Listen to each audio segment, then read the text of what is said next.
أشهد أن لا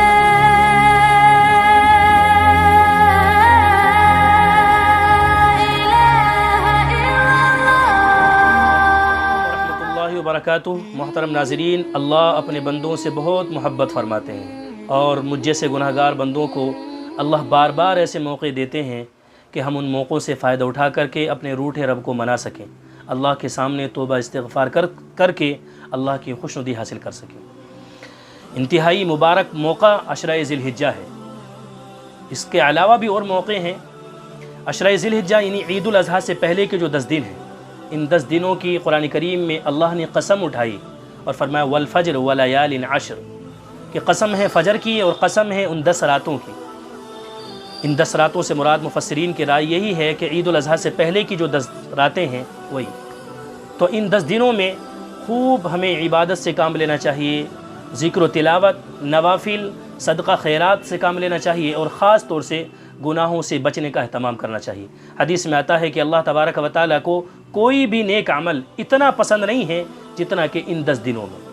اس لیے خوب نیکیوں کا یوں کہیے کہ سیزن ہے، کمانے کی کوشش کرنی چاہیے، روزوں کا اہتمام کرنا چاہیے کہ 10 دن کے 10 روزے ہم رکھ سکیں۔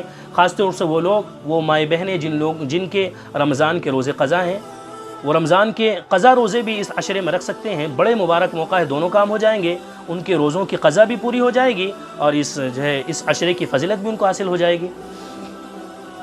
ان روزوں میں جو 10 دن، اگر کوئی چاہے، اللہ نے کسی کو موقع دیا ہے اور حیثیت استطاعت دی ہے تو اس کو 10 دن کے روزے رکھنے چاہیے، لیکن خاص طور سے ان میں اسپیشل روزہ یوم عرفہ کا روزہ ہے، یعنی بقرعید سے 1 دن پہلے کا روزہ ہے۔ حدیث میں آتا اللہ کے نبی نے فرمایا کہ میں اللہ کی ذات سے امید کرتا ہوں کہ جو یوم عرفہ کا روزہ رکھے گا اللہ اس کے 2 سال کے گناہوں کا کفارہ فرما دیں گے، 1 سال گزشتہ اور 1 سال آئندہ۔ تو اتنا بڑا جو ہے ثواب کا یہ روزہ ہے، اتنی بڑی فضیلت ہے، پوری امت مسلمہ کو، ہم سب کو اس کی کوشش کرنی چاہیے۔ اللہ کرے کہ ہمیں اس کی توفیق بھی ہو جائے۔ اور ان کی راتیں بھی انتہائی فضیلت والی راتیں ہیں۔ حدیث میں آتا ہے کہ ان راتوں میں عبادت کرنا شب قدر کی رات میں عبادت کرنے کے برابر ہے۔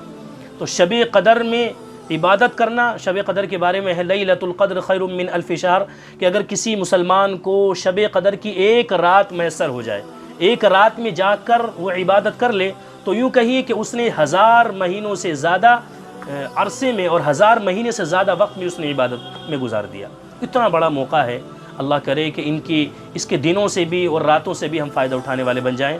محترم ناظرین، خاص طور سے اس عشرے کے متعلق، عید الاضحیٰ کے متعلق چند ضروری باتیں ہیں جو آپ کو بتلانی تھی، اس کو توجہ سے آپ سماعت فرما لیں کہ سب سے پہلے تو قربانی کا موقع ہے۔ جن لوگوں پر مال ہے، جو لوگ صاحب حیثیت ہیں، ان کو قربانی ضرور کرنی چاہیے، اور میرا مشورہ یہ ہے کہ جن پر واجب نہیں ہے تو ان کو بھی قربانی کرنی چاہیے، چونکہ قربانی کا ثواب اس قدر ہے کہ قربانی کے جانور پر جتنے بال ہیں ہر بال کے بدلے ایک نیکی اس کو میسر ہوتی ہے۔ تو سب کو کوشش کرنی چاہیے، رسول اللہ کی طرف سے قربانی کریں، اپنے مرحومین کی طرف سے، خاندان والوں کی طرف سے ایصال ثواب کی نیت سے قربانی کریں۔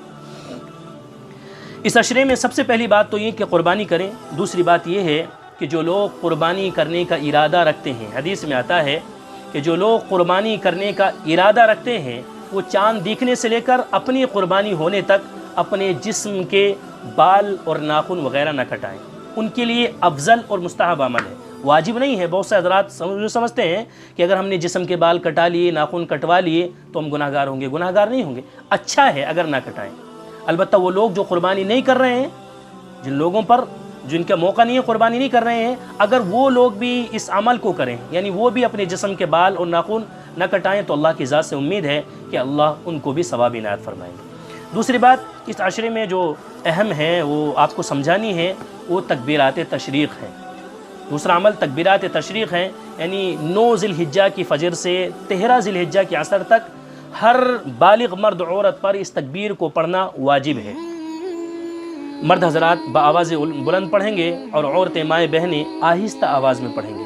مدرک ہو، مسبوق ہو، لاحق ہو، امام کے ساتھ، یعنی امام کے ساتھ شروع سے شریک ہو، یا اس کی رکعت چھوٹ گئی ہو، یا اپنی نماز الگ سے پڑھنے والا ہو جس کی فرض نماز امام کے ساتھ چھوٹ گئی ہے، سب پر اس تکبیر کو پڑھنا واجب ہے۔ تکبیرات تشریق کیا ہیں؟